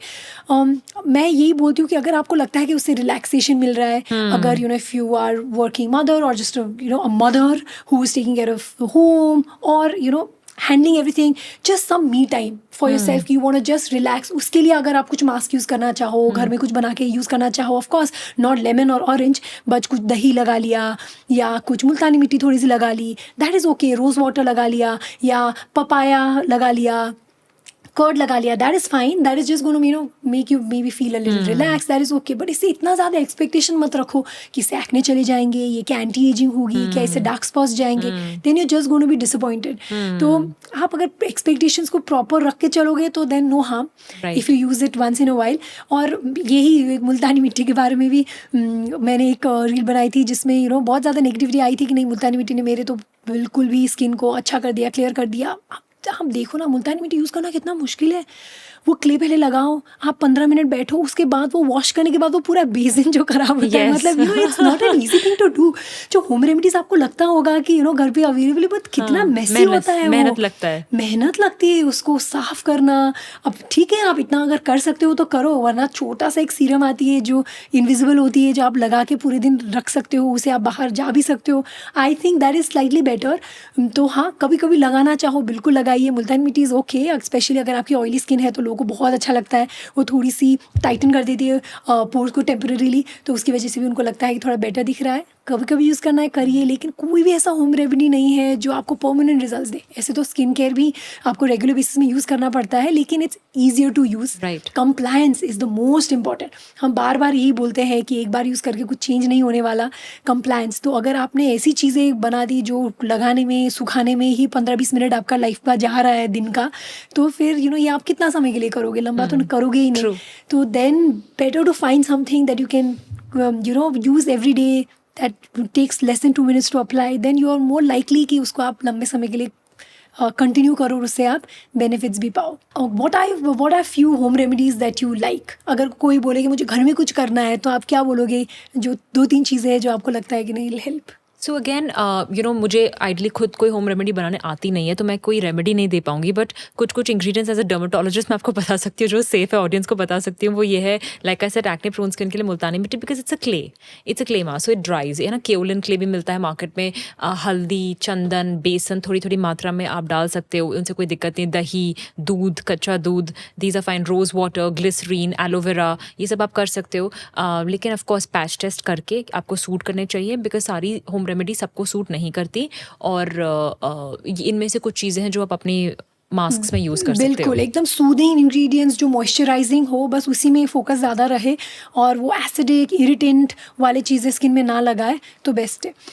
बहुत सारे लोग मुझे ये भी पूछते हैं कि एरिका नट का जो पेस्ट है वो अगर अंडर आई में लगाएंगे तो उससे डार्क सर्कल्स चले जाएंगे। What do you think about that? Oh my God. Okay, again, it's so tedious to do. It is so tedious to do. पहले आप उसका पेस्ट बनाओगे, फिर आप उसको लगाओगे, फिर आप उतना वक्त निकालोगे। लोगों को ठीक से ब्रेकफास्ट करने का टाइम नहीं है। आप अगर वो 10 मिनट एक्स्ट्रा सो जाओगे, you will have better improvement in dark circles than applying any kind of paste on the under eye area. So because of sheer lack of time, like you said, and lack of studies to prove that कि ये काम करती है, आप कितने साल इस पे वेस्ट करना चाहते हो, कितना समय बर्बाद करना चाहते हो? और ऐसे ही एरियाज़ में ज़्यादा मिथ्स होते हैं जो ना वैसे भी मेडिकली भी ट्रीट करना मुश्किल हो। जैसे कि डार्क सर्कल्स के लिए कुछ ऐसा क्रीम नहीं है, like even from a dermatologist point of view we know that is no single cream that can completely get rid of dark circles. ये मल्टीफैक्टोरियल होता है। अगर वहाँ पे ग्रूव है तो वो तो नहीं जा सकती फिलर के अलावा किसी चीज़ से। पफिनेस है तो फिर आप कैफीन बेस्ड कुछ यूज़ करो। थिन स्किन है तो फिर हमें कोलेजन स्टिमुलेट करना है। तो अंडर आई और डार्क सर्कल्स एक ऐसी चीज़ है जिसको वैसे ही करेक्ट करना थोड़ी मुश्किल है। तो जो चीज़ें जिसको करेक्ट करना मुश्किल है वहाँ पे सबसे ज़्यादा ऐसी रेमेडीज़ आती है, क्योंकि everybody wants to try something और हार्म नहीं है। तो it is not harmful if you want to try, मतलब it's not to make things worse, but क्या इंप्रूव करेगी? नहीं। इतना इम्प्रूव करती तो फार्मास्यूटिकल कंपनीज उसको उसके एक्सट्रैक्ट बना के, उसको क्रीम बना के कॉन्सेंट्रेट करके वो बेच रही होती है अभी। तो ऐसा नहीं है। तो यस, होम रेमेडीज से क्या डार्क सर्कल्स जाएंगे? नहीं जाएंगे। ऐसे बहुत सारे अकाउंट्स हैं सोशल मीडिया पे जो सिर्फ होम रेमेडीज बताते हैं। 1% telling you home remedies about everything from head to toe. लेकिन क्या उन्होंने कभी खुद ये ट्राई किए? क्या उनको सारी ये प्रॉब्लम्स थी कि उनको सबसे रिजल्ट आया इसलिए उनको पता है? क्या इन पे स्टडीज हुई है? ये किस पे उन्होंने ट्राई किया है? सो दीज आर एंड लोग ये आई डोंट नो व्हाई लोग ये Believe कर रहे हैं। समझते नहीं है कि it is not possible for one person to have all skin problems और उनको सबका सोल्यूशन पता है। सोल्यूशन पता है, वो सबका सोल्यूशन होम रेमेडी है। सबका सोल्यूशन होम रेमेडी, और 10 दिन में उनकी स्किन इससे ऐसी हो गई, फिर इससे भी ऐसी हो गई। So what are the studies done on that? अगर स्टडीज नहीं भी तो अगर आप वो क्लेम करते आयुर्वेदा में लिखा है, एंड आई हैव फ्रेंड्स और Ayurvedic doctors and they said this is just misleading people on Ayurveda. बिल्कुल। सो यू नो, लेकिन हम मुझे नहीं पता लोग क्यों इन चीज़ों में बिलीव करते हैं और कैसे कर लेते हैं। इट इज़ थोड़ी सी बस इंटेलिजेंस की ज़रूरत है। बिल्कुल, एक समझने इंसान में। को सारी चीज़ों के बारे में पता चले, वो भी अगर पाउडर बना के वो बेच रहा है, तो फिर I think you have to be little careful, you know, if you are following accounts जहाँ पे आपको लगता है कि कुछ होम रेमेडीज़ का कुछ चीज़ें वो बता रहे हैं, उसके बाद कुछ लिंक है जिसको जाके खरीदो। और not only dark circles, you know, fairness होने की चीज़ें, Oh my God, ऐसे yes. अकाउंट्स चल रहे हैं जहाँ पे वो लोग बोल रहे हैं कि ये पाउडर लगा लो तो इससे ऐसे फेयर हो गए। पहले तो कुछ कुछ चीज़ें हैं, डार्क स्पॉट्स है जो खुद ही टाइम के साथ चले जाते हैं, टैनिंग है तो वो वैसे ही थोड़ी सी लाइट हो गई, और कुछ कुछ तो इतना फिल्टर्ड है, हमें दिख रहा है कि उन्होंने फ़िल्टर यूज़ किया है और ऐसी लाइटिंग यूज़ की है जिसकी वजह से ये चेंज आई है, तब भी उसमें मिलियंस ऑफ व्यूज़ है और लोग वहाँ पे लिंक मांग रहे हैं और वो ख़रीद रहे हैं। तो you know, it's a little disheartening कि हम इतना लोगों को एजुकेट करने की कोशिश कर रहे हैं। तो होपफुली ये पॉडकास्ट के माध्यम से लोगों को और ज़्यादा समझ में आए कि ये सब में ना फंसे। अगर आपको कुछ नहीं कर रहा हो तो सिर्फ मॉइस्चराइज़र और सनस्क्रीन भी यूज़ करो, या सिर्फ क्लेंजर और मॉइस्चराइज़र भी यूज़ करो। That is better than you know falling for this trap, because ये एंडलेस है। आपको एक ऐसा चीज़ आप ऐसे कुछ चीज़ कर रहे हो जो आप कभी मिलेगी ही नहीं। तो एक चीज़ आपने विश्वास करना शुरू कर दिया, फिर you become so gullible to more of you know such scams. तो आपका स्किन का कलर ना चेंज हो सकता है, ना कुछ लगा के डार्क सर्कल्स हमेशा के लिए ख़त्म हो सकती है। इसका कारण पता करना बहुत ज़रूरी है। तो ये थोड़ी सेंसिटिव टॉपिक भी है, specially when it comes to skin colour. लोग बहुत ज़्यादा इनसिक्योर फील करते हैं इसको लेके, उनको कोई है भी नहीं ये पता बताने के लिए, या you know they don't know whom to share with. So I think they become very gullible and they become like a target for all these marketing, जहाँ पे कभी पत्ता पीस के कुछ कर रहे हैं, कभी बीटरूट जूस पीने के लिए बोल रहे हैं। ठीक है, मतलब beetroot juice doesn't have any harm, but वो बीटरूट आप चेहरे में लगा के क्या गोरे हो सकते हो? बिल्कुल नहीं, कुछ भी चीज़ नहीं हो सकती जो गोरा कर सकते हैं, you know. So rather than it causing harm, हम चाहते हैं कि आप इतना एक्सपेक्टेशन ही ना रखोगी चेंज हो सकता है। कुछ चीज़ें हैं जो चेंज हो सकती है, कुछ चीज़ें हैं जो आपको एक्सेप्ट करनी पड़ेगी। To know the difference is very very important, तभी जाके you will be able to make correct decisions for your skin. वरना लॉन्ग टर्म आप स्किन को और ज़्यादा इरिटेट कर रहे हो, और ज़्यादा फिर डार्क स्पॉट्स होंगे, फिर काउंटर प्रोडक्टिव ही है। तो कुछ अच्छा तो मिला नहीं और ख़राब हुआ। तो फिर क्या हो जाता है कि लोग को स्किन केयर से ही मन उठ जाता है। हाँ, उनको लगता है कि नहीं, कुछ भी नहीं काम करता होगा, मैं कुछ भी नहीं करूँगी तो ही बेहतर है। So guiding people in the right way is the most important. Another thing is coconut oil as a face moisturiser. क्या लगता है? Two aspects to it again. अगर आपकी बहुत ड्राई स्किन है तो आप इसे यूज़ कर सकते हैं, but yes we know for a fact that coconut oil is highly comedogenic. आपके अगर एक्ने प्रोन स्किन नहीं भी है तो भी वो आपको एक्ने दे सकता है। There something called superficial bacterial folliculitis, जो इन स्वेट ग्लैंड्स के या ऑयल ग्लैंड्स के क्लॉग होने की वजह से अननेचुरल बैक्टीरिया उस पर ग्रो कर सकता है बिकॉज ऑफ क्लॉगिंग। वो भी देखा गया, specially you know south Indians पे भी इस पर स्टडीज़ हुई हैं। जो लोग पैर पे नारियल तेल की मालिश करते हैं उनको फिर बैक्टीरियल इन्फेक्शन हो जाता है उस पर। तो ये सब आपको ध्यान रखना है कि कोकोनट ऑयल ये कर सकता है, येस। लेकिन coconut oil is one of the safest oil for people with eczemas. तो अगर आपको एक्जीमा है तो आप उसको तेल लगा सकते हैं over and above your anti inflammatory creams जो आपके डॉक्टर्स ने आपको दिए, but as a moisturiser they are much better, safer alternatives. बिल्कुल, for dry skin you can go ahead and use it. But जैसे कि आजकल इतना ज़्यादा रिसर्च हो गया है ऑन मॉलिक्यूल्स, स्किन कैसे बना है, बैरियर को हम कैसे रिपेयर कर सकते हैं, बैरियर किस चीज़ से बना है, cholesterol, triglycerides, free fatty acids कितना मात्रा में होता है, कि आजकल इतने अच्छे मॉइस्चराइजर्स है कि कोकोनट ऑयल आप कर सकते हो करना है तो। लेकिन अगर आपको एक्चुअली कुछ इंप्रूवमेंट चाहिए तो डेफिनेटली मॉइस्चराइजर्स बहुत बेटर ऑप्शन है रादर देन ऑयल्स। ऑल्सो मुझे लगता है ऑयल जो है ना वो बस स्किन के ऊपर बैठती है। लोगों को लगता है कि हाँ सुबह उठने के बाद थोड़ा बेटर दिखता है, येस। अगर आप as a last step oil use करना चाहो तो देन इट्स फाइन। अगर आप सिर्फ ऑयल के ऊपर डिपेंड कर रहे हो to moisturize your skin, then नहीं। मॉइस्चराइजर्स आर मच बेटर, उसकी penetration is better, the effects are better. As a last step थोड़ा सा यूज़ करना चाहो तो करो। और coconut oil acne prone skin में तो बिल्कुल भी यूज़ ना करें, डेफिनेटली वो एक्ने को वर्स करता है। What do you feel about home based peel, जो केमिकल पील्स आजकल लोग अमेजोन में खरीद के, नायका में खरीद के अपने चेहरे में लगा रहे हैं? What do you think about that? वैसे भी डर्मेटोलॉजी में, even for a dermatologist, chemical peels are like double edged sword, दो धारी तलवार की तरह है. तो इनफैक्ट आज भी अपनी क्लिनिक में पील्स मैं खुद लगाना चाहती हूँ पेशेंट को, because you have to be so careful. It's an acid and it's somebody skin you are dealing with. तो लोग अपनी ही स्किन के साथ ऐसा कैसे करते हैं, it's difficult to understand. My suggestion is कि अगर आप बहुत ज़्यादा ही घर पे कुछ करना चाहते हैं तो आप बेसिक एसिड लाइक 5 to 7% आप ट्राई कर सकते हैं, लाइक जो टोनर्स के फॉर्म में आता है, रादर देन यूजिंग 25 से 30% हफ्ते या 2 हफ्ते में एक बार. Because something that you do every day in a lower percentage is fine compared to high percentage hitting once. That is more traumatizing, could be more traumatizing to your skin. और over time अब ऐसे patients आते हैं मेरे पास जो कहते हैं doctor हमने अब तो 2-3 साल लगा लिए, लेकिन अब हमें बहुत सेंसिटिव फील हो रहा है. सो फिर हमें वेट करके उनकी स्किन को पहले रिपेयर करना पड़ता है before they can accept other things on their skin. Even simpler things उनकी स्किन को बर्न करती हैं. सो लोअर परसेंटेज में रहना ठीक है, rather than hitting hard in with higher percentage. बिल्कुल, आजकल हर टाइप के AHA BHA सोल्यूशंस अवेलेबल है टोनर के फॉर्म में, और इतने सारे पीलिंग सोल्यूशंस. मैं भी पीलिंग सोल्यूशन से थोड़ा दूर ही रखती हूँ अपने पेशेंट्स को, और सबको यही बोलती हूँ कि पीलिंग सोल्यूशंस घर पे ना यूज़ करें. Like you said, it's such a delicate path that you are treading. Like इतना केयरफुल होना पड़ता है जब हम पीलिंग सोल्यूशंस यूज़ करें कि आपकी स्किन इतनी है इस लेवल में जो पीलिंग सोल्यूशन टॉलरेट कर पाएगी नहीं. और ये सारे piling solutions might work very well on Caucasian skin, क्योंकि उनमें ऐसा है कि आप उसकी स्किन पूरी की पूरी जला दो तो भी उनका एकदम कोलेजन स्टिमुलेट करके आती है, और वहाँ पे डार्क स्पॉट्स होने के चांसेस कम हो जाते हैं. तो वहाँ पे एकदम डीप पील्स, फिनॉलिक पील्स और वो सब यूज़ करते हैं जो हमारे स्किन में नहीं यूज़ होते. हमारे स्किन में कुछ भी इरिटेशन हो, ड्राई स्किन भी हो, कुछ भी हो, वो डार्क स्पॉट छोड़ के हील हो सकती. तो ऐसे केसेस में तो definitely we have to be extra careful. तो मैं भी लोगों को बोलती हूँ कि अगर एकदम मन है तो लेस देन 10% कर सकते हो वंस इन अ वाइल, लेकिन उससे ज़्यादा तो बिल्कुल भी नहीं. और ये पीलिंग सोल्यूशंस जो 25% AHA होता है वो तो बिल्कुल भी स्किन में मत यूज़ करें, कि उससे I have seen Burns, I have seen darkening on the corners of the mouth, on the sides of nose, क्योंकि वो प्रॉपर्ली उन्होंने वहाँ पे सीलेंट नहीं लगाया. सो इसको एकदम प्रॉपर्ली यूज़ करने की ज़रूरत है. तो अगर आपने ज़्यादा कहीं पे लगाया वहाँ पे हॉट स्पॉट्स हो सकते हैं. तो नहीं, होम बेस्ड पील्स बिल्कुल भी नहीं यूज़ करें. If you want to get it done from a professional once in a while. और like you said, over peel करने की वजह से ओवर एक्सफोलिएट करके आप डैमेज कर रहे हो बैरियर को, फिर एक्चुअल स्किन के प्रोडक्ट्स ही आप टॉलरेट नहीं कर पाओगे.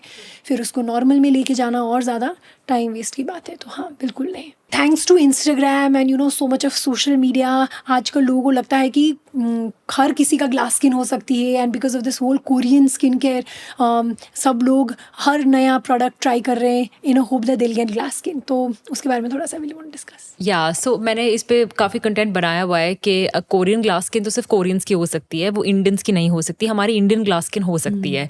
Again it involves a lot of factors that you need to consider. तो ग्लास स्किन तब होगी आपकी जब आपका स्किन स्मूथ भी फील करेगा और उसका टोन भी इवन होगा, तब जाके वो लाइट रिफ्लेक्ट करना शुरू करेगी. बिकॉज अंदर से तो कोई बल्ब है नहीं जहाँ से चमक आ रही है, ये तो बाहर की रिफ्लेक्शन है. तो आपका स्किन सर्फेस अच्छा होना चाहिए जिसकी वजह से वो रिफ्लेक्ट करे लाइट. तो Indian glass skin is possible, Korean skin I am not really sure. और जो आपको रील्स में दिख रही हैं वो सब सिर्फ मॉव्ड हैं, एडिटेड हैं. और ऐसा तो मैंने इनफैक्ट रियल लाइफ में भी नहीं देखा कि हमारे पास आते हैं पेशेंट्स, क्योंकि दिल्ली में बहुत ज़्यादा कॉमन है the salons which are offering Korean glass facials. And ऐसी डब्बियाँ लेके लोग मेरे पास आते हैं जिस पे कोई लेबल नहीं लगा है, और मुझे स्मेल करते से पता चल जाता है it is a steroid. It's so stinky in smell, और वो स्टीरॉइड लगा के आपको कर रहे हैं. So don't believe in this. आपको अगर अच्छी ग्लास स्किन अचीव करनी है, close to glass skin if you want to achieve, then like we started with having good amount of water, having good amount of hydration from the outside with a good moisturizer. Microneedling really helps to refine your texture. कुछ ऐसे depigmenting serums जो आपका tone even रखे, and non-negotiable is your sunscreen. And if you do this for many years, you'll have close to perfect skin of what is the best possible for yourself. Exactly. Because आपका skin का जो limit है वो अलग हो सकता है, मेरी स्किन का लिमिट अलग हो सकता है. Genetically we are different. So as much to be the best version of your skin is what we can give you. बिल्कुल. And we should aim for healthy skin, not just glass skin. और like you said, genetics play a huge role on the way our skin looks. जैसे light reflect करती है, तो क्या सबकी एक type की स्किन हो सकती है? Of course not. We are diverse. हमारे अलग टाइप से मेलेनिन भी बनती है, अलग टाइप से स्किन लाइट भी रिफ्लेक्ट होती है. तो या नॉट पॉसिबल फॉर ऑल. और जो भी आप सोशल मीडिया में देख रहे हो, सब usually its light and ring light and good quality camera, certain angles, और जो सनसेट टाइम का जो फोटोग्राफी होता है उसमें हमेशा थोड़ी सी ब्राइट अच्छी लगती है skin. So that is what you are trying to compare your regular normal skin to. तो ये तो पॉसिबल ही नहीं है. So yeah don't fall for that. You made a very valid point about people using these unlabelled creams. तो मैं with this podcast I really want to people to know that never use any creams which are in a box which is unlabeled. It can be dangerous. It definitely has ingredients which is not supposed to be put on the skin. उसमें steroids होते हैं या lead की quantity ज़्यादा होती है, कुछ skin lightening agents होते हैं उसमें, और वो लॉन्ग टर्म में हार्म करेगा ही. भले ही it's from a trusted source, कभी भी अपनी स्किन में ऐसी चीज़ें ना लगाएं जो आपको एक डब्बी में आ रही है जहाँ पे कोई लेबलिंग ना हो. ऐसी चीज़ें अपनी स्किन में बिल्कुल भी नहीं लगानी चाहिए. True. So thank you doctor Josiah. This was a really good conversation. हमने काफ़ी सारे मिथ्स बस्ट किए. मैं चाहती थी कि I'm constantly making videos about this, but I wanted another perspective also, so that people get to hear from qualified dermatologists and their viewpoints on these myths, ताकि we can get this community forward and make people more aware कि किस चीज़ में believe करनी चाहिए, किस में नहीं, so that they don't fall for these unrealistic claims and don't have unrealistic expectations. True. I'm happy to be a part of this beautiful journey that you're following of educating people. That's most important. Because जब हमने start किया था हमारा intention यही था कि इतना हम misinformation देखते थे कि कोई तो चाहिए जो इसको correct करे. Because of course it took us 12 years, 13 years to be a skincare specialist. So I think थोड़ा credit लोग हमें दे सकते हैं इसके लिए. Yeah, now there's a movement. People are more open to science, more open to information. So that's always great. Thank you so much. It was amazing. My pleasure. Totally. तो ये था डिटेल पॉडकास्ट मिथ्स बस्टिंग के ऊपर. मैं चाहती थी कि जो भी मिस इन्फॉर्मेशन है उसको मैं सही तरीके से करेक्ट करूं, और हमारी हमेशा से यही कोशिश रही है कि आप लोगों को हम साइंटिफिक इन्फॉर्मेशन ही दें. मैं आशा करती हूँ आपको वीडियो अच्छा लगा और इससे कुछ सीखने को मिला. आपको अगर ऐसे स्किन और हेयर रिलेटेड वीडियोस अच्छे लगते हैं तो प्लीज़ हमारा इंस्टाग्राम हैंडल में ज़रूर फॉलो करें. वहाँ पे मैं रोज़ ऐसे स्किन और हेयर रिलेटेड वीडियोस पोस्ट करती हूँ. ये वीडियो देखने के लिए शुक्रिया.